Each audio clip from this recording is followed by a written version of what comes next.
ये तो हकीकत है, क्यों सपनों की बात करते हो।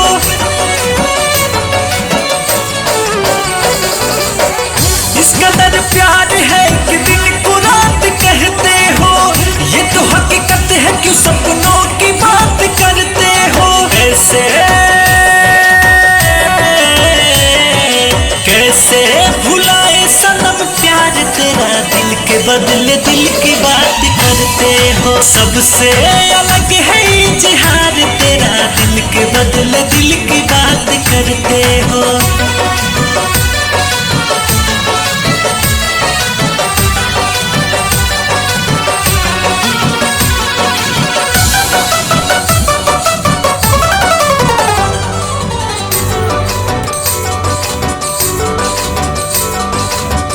जानता है ये खुदा तुम हो मोहब्बत मेरी, प्यार तुमसे है तुम ही तो हो इबादत मेरी।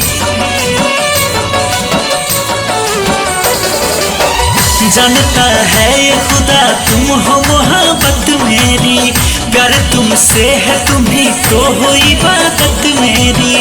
इस तरह बस गए हो रूह में मेरे सनम, करो यकीन तुझे चाहूंगा मैं जन्म जन्म। क्यों ना करूं मैं एतबार तेरा, दिल के बदले दिल की बात करते हो। कैसे भुलाए सनम प्यार तेरा, दिल के बदले दिल की बात करते हो।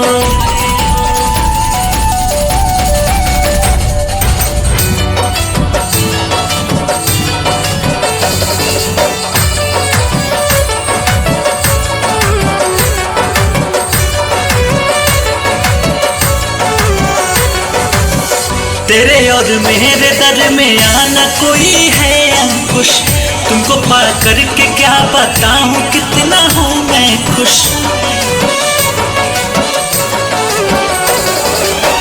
तेरे और मेरे दर में आना कोई है अंकुश, तुमको पा करके क्या बताऊं कितना हूँ मैं खुश।